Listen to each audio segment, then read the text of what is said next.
Hindi lahat ng OFW umaalis dahil gusto nila. Yung iba, umaalis dahil kailangan. Ako si Mara, panganay sa 4 na magkakapatid.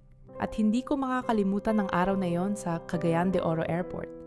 Ang araw na natutunan kong may paalam na mas masakit kaysa sa kahit anong hirap ng trabaho. Tahimik ang paligid, walang sigawan. Walang eksenang iyakan pero ramdam mo ang bigat sa hangin. Parang lahat ng salitang gustong sabihin, sabay-sabay nalunok ng katahimikan. Pa-Saudi Arabia ang kapatid kong si Jomar. Hindi bakasyon ang lakad niya, hindi rin pangarap. Isa lang itong desisyon na ginawa dahil may pamilyang umaasa. Habang hawak niya ang boarding pass, yakap niya ang asawa niya at ang 2 anak. Maliit pa ang mga bata. Hindi pa nila naiintindihan kung bakit kailangang umalis ng tatay nila.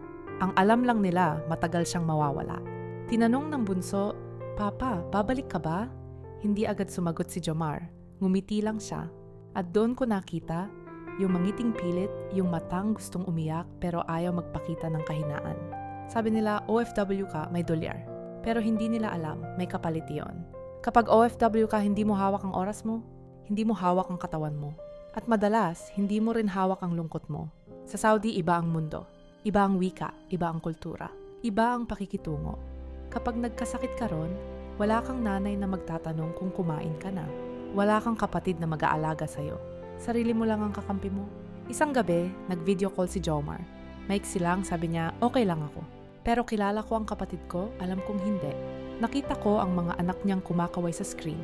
"Papa, kailan ka uuwi?" Tahimik siya, pinigil ang luha. At pagkatapos ng tawag, alam kong mag-isa siyang umiyak.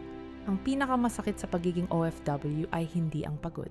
Hindi rin ang trabaho, kundi ang mga sandaling hindi mo na mababalikan. Unang araw ng pasok ng anak mo, wala ka.